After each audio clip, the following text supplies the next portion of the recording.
Gold ने अपनी सारी रिकॉर्ड तोड़ दी है। अभी सवाल यह है कि गोल्ड में इन्वेस्ट करें या गोल्ड में इन्वेस्ट करने का मौका चला गया है।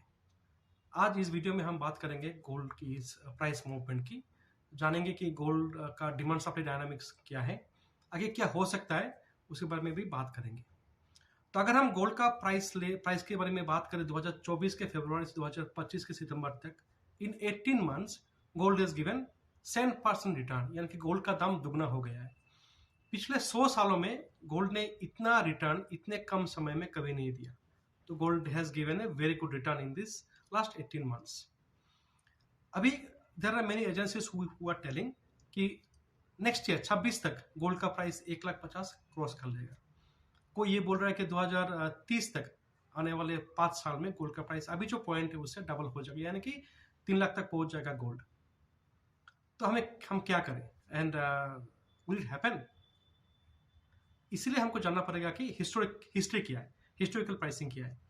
अगर हम गोल्ड का प्राइस को थोड़ा सा देखें, 2010 में गोल्ड का price in India for 10 grams of gold the price was 21,000 rupees.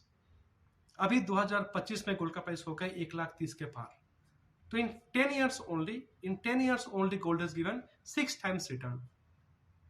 तो एज एन इन्वेस्टमेंट एवेन्यू हम ये बोल नहीं सकते कि gold is not a good investment vehicle. Gold is a very good investment vehicle.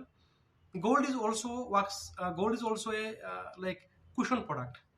यानी कि गोल्ड अगर कभी भी इक्विटी मार्केट ग्रो ना करे तब गोल्ड आपको सपोर्ट देता है, इसलिए gold is a must in your portfolio. अभी हम जानने की कोशिश करेंगे कि अभी जो हाल ही में जो गोल्ड का प्राइस अचानक से बढ़ गया है, इतना बढ़ गया है गोल्ड का प्राइस क्यों बढ़ा है। First I will try to share some facts with you on demand and supply of gold. अगर हम सप्लाई की बात करें, as per world gold council का रिपोर्ट ये बोलता है कि 2010 में गोल्ड का सप्लाई था 4,400 टन। 2024 में 25 का रिजल्ट अभी तक आया नहीं है। 2024 में गोल्ड का सप्लाई था 5,000 टन, तो 600 टन का इजाफा हुआ है इन 14 ईयर्स ऑफ टाइम। डिमांड की बात करें तो गोल्ड 2010 में था 4,287 टन, अभी 2024 में हुआ है 4,621 टन। तो गोल्ड में सप्लाई ऐसा नहीं है कि सप्लाई बंद हो गया है, कोई ऐसे बोले कि सप्लाई कम होने की वजह से गोल्ड बढ़ गया है, ऐसा है नहीं। गोल्ड का डिमांड सप्लाई सही से चल रहा है, there is no point like that. अभी ये आता है कि तो फिर बढ़ा क्यों है। तो अगर सप्लाई भी ठीक है, डिमांड भी सही सी है, तो हो सकता है कि इस डिमांड में देयर आर सम डायनामिक्स, कुछ चेंज हुआ है। इसके बारे में हम बात करेंगे। गोल्ड का जो डिमांड है वो आता है 3-4 मेन पॉकेट से, जिनमें से गोल्ड का डिमांड आता है। एक है ट्रेडिशनल कंजम्पशन, जैसे कि आप जैसे लोग गोल्ड खरीदते हैं, शादी ब्याह के लिए खरीदते हैं, ऐसे ही गोल्ड खरीदते हैं फॉर स्मॉल इन्वेस्टमेंट पर्पस हम गोल्ड खरीदते हैं। It was there, it is there is no sudden change in this segment. Second आता है कि सेंट्रल बैंक, सारे सेंट्रल बैंक्स पूरा दुनिया के गोल्ड में इन्वेस्ट करते हैं, बिकॉज सबको अपना रिजर्व रखना पड़ता है। रिजर्व का एक कंपोनेंट गोल्ड है, अदर कंपोनेंट्स भी है लाइक एसडीआर है, फॉरेन एक्सचेंजेस है, रिजर्व करेंसीज है, but gold is a one of the main component of this reserve. तो सारे सेंट्रल बैंक्स गोल्ड खरीदते हैं। ये भी नॉर्मली था।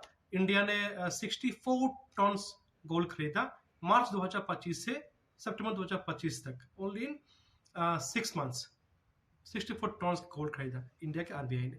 देयर इज ऑल्सो रीजन कि गोल्ड का डिमांड थोड़ा सा बड़ा है। थर्ड जो पॉकेट है जो गोल्ड डिमांड करता है वो है प्राइवेट इन्वेस्टर्स। प्राइवेट इन्वेस्टर्स लोग they invest in different asset classes all over the world. तो जब भी उनको लगता है कि जो अदर एसेट्स है, लाइक पकड़ लीजिए यूएस बॉन्ड मार्केट या यूएस डॉलर ठीक से परफॉर्म नहीं करेगा, ठीक से थोड़ा सा अनसर्टेनिटी है, इंस्टेबिलिटी है, then they divert their funds towards gold. पर 2024 में 24 से 25 तक ये जो गोल्ड इन्वेस्टमेंट इन लोगों ने किया प्राइवेट इन्वेस्टर्स ने, वो बहुत ही बढ़िया था। 2024 में फुल ईयर में private investors have invested 17 billion USD in gold ETFs खरीदा था 2024 में। 25 में टिल सितंबर तक पूरा डाटा आया नहीं पूरा साल का, till only in 9 months they have bought 64 billion USD का गोल्ड खरीदा है।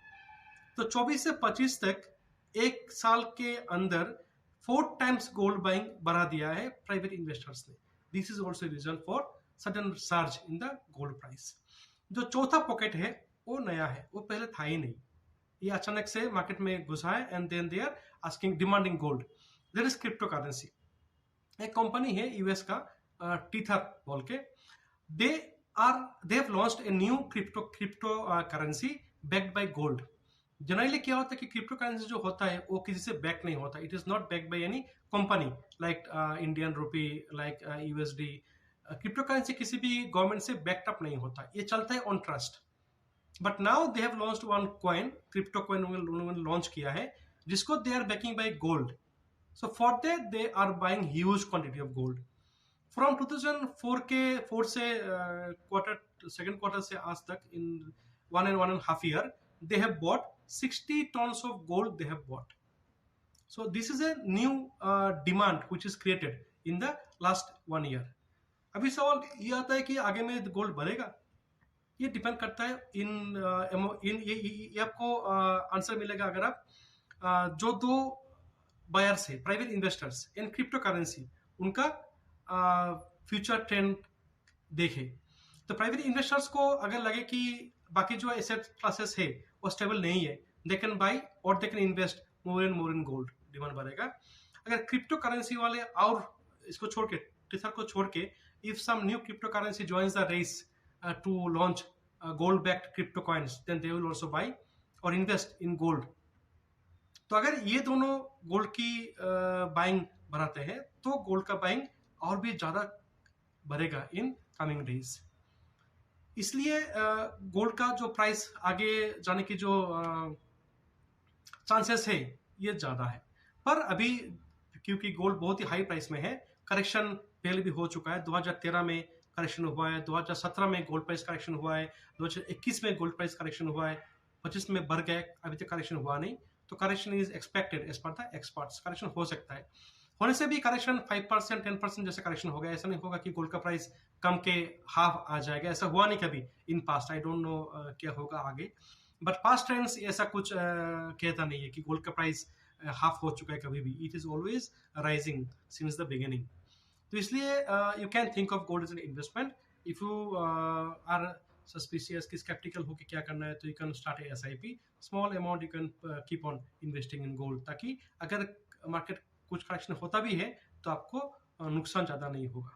That's all about this video. If you like this video, please like कर दीजिए, शेयर कर दीजिए, सब्सक्राइब कर दीजिए। If you want to know about anything more in this financial market, you can comment me. I will make a video on this. Thank you.